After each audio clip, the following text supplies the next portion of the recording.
Christian communism is a form of religious communism based on Christianity. It is a theological and political theory based upon the view that the teachings of Jesus Christ compel Christians to support communism as the ideal social system.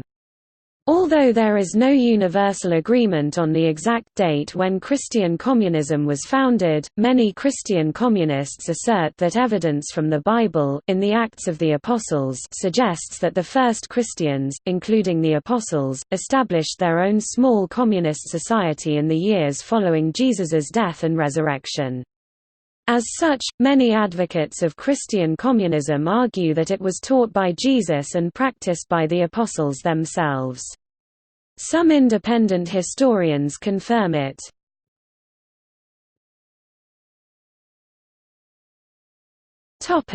Basis. Christian communists regard biblical texts in Acts 2 and 4 as evidence that the first Christians lived in a communist society. Acts chapter 2 verses 44–45, "All who believed were together and had all things in common." 45 They would sell their possessions and goods and distribute the proceeds to all, as any had need. Acts chapter 4 verses 32–35. "Now the whole group of those who believed were of one heart and soul, and no one claimed private ownership of any possessions, but everything they owned was held in common." 34 There was not a needy person among them, for as many as owned lands or houses sold them and brought the proceeds of what was sold. 35 They laid it at the apostles' feet, and it was distributed to each as any had need.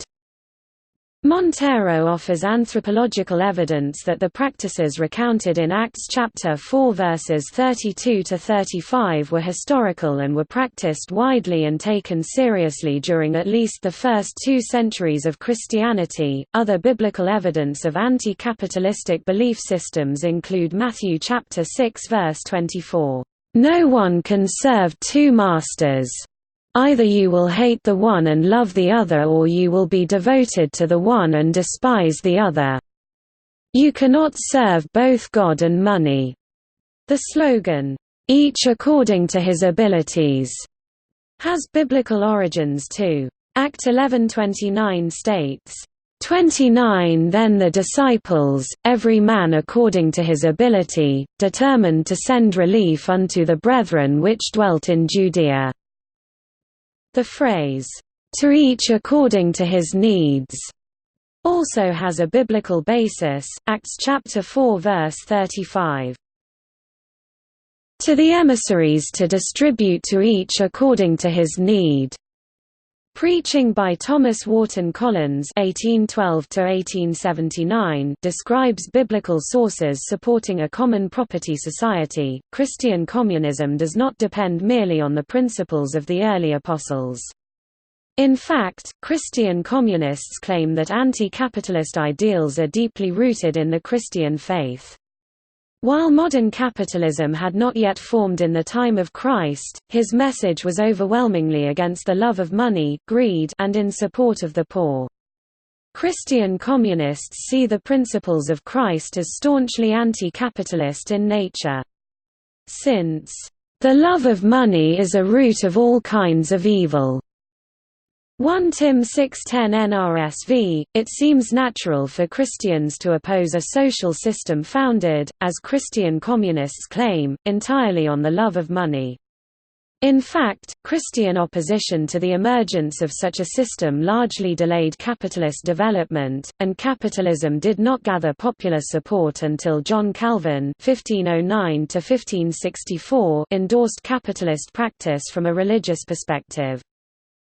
The ideals of Christian communism are pre-Calvinist and as such seek to return Christianity to its anti-capitalist roots by progressing beyond it into socialism and finally to communism.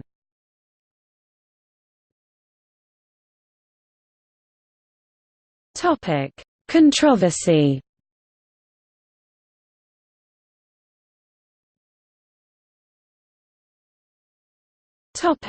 Atheism and communism.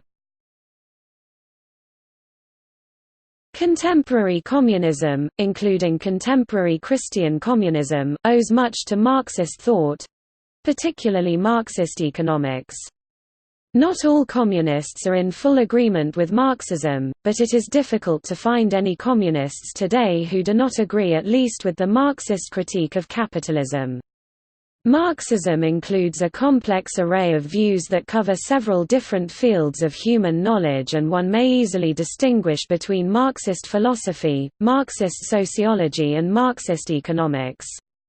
Marxist sociology and Marxist economics have no connection to religious issues and make no assertions about such things.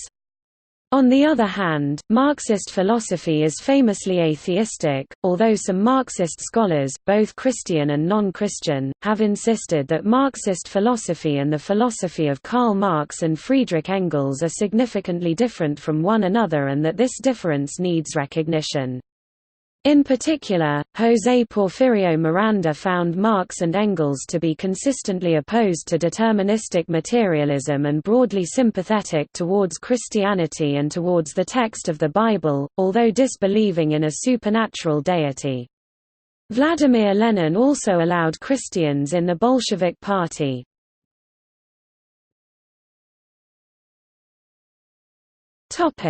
Establishing Christian communism. There is also the question of how a communist society should be actually achieved. While Orthodox communists advocate a form of violent revolution, Christian communists almost universally insist on non-violent means, such as passive resistance or winning elections. Some groups are pacifists, such as the Hutterites and Bruderhof, who regard all force as wrong, including forcing a new society on someone. Regarding the issue of the nationalization of the means of production, Christian communists argue that capitalism itself is a form of institutionalized theft in the manner that capitalist owners exploit their workers by not paying them the full value of their labor. However, not all Christian communists seek to achieve large-scale social change.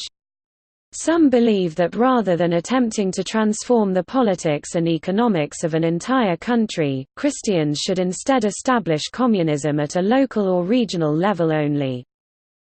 According to theologians such as Leonardo Boff, the Latin American branch of Christian communist liberation theology is rooted in the concept that, "...prudence is the understanding of situations of radical crisis." Among Christian communists, historical materialism is utilized as a methodology of analysis to define the nature of the crisis in question as a product of political-economic dynamics and modalities derived from the workings of what is termed the late capitalist, imperialist mode of production. According to this subset of liberation theology, the challenge for the Christian communist is then to define what it means in context of a concrete analysis of the concrete social reality, to affirm a preferential option for the poor and oppressed, as praxis active theory and as commanded by an ethics allegedly rooted in the beatific teachings of Jesus. Christian communist liberation theology is not about evangelization per se, but rather about developing an orthopraxis ethical action, i.e. the condition of coming to the light by doing the works of God that aims to reconcile the beatific ethics of Jesus as espoused in the Sermon on the Mount with existing social struggles against what is termed neo-colonialism or late capitalism. Both Christian communism and liberation theology stress orthopraxis over orthodoxy. A narrative of the nature of contemporary social struggles is developed via materialist analysis utilizing historiographic concepts developed by Karl Marx.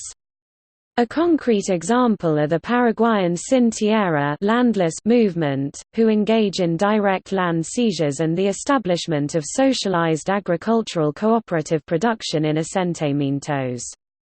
The contemporary Paraguayan Sin Tierra operate in a very similar manner as that of the Reformation-era diggers. For Camilo Torres, the founder of the Colombian guerrilla group ELN, developing this orthopraxis meant celebrating the Catholic Eucharist only among those engaged in armed struggle against the army of the Colombian state while fighting alongside them. See also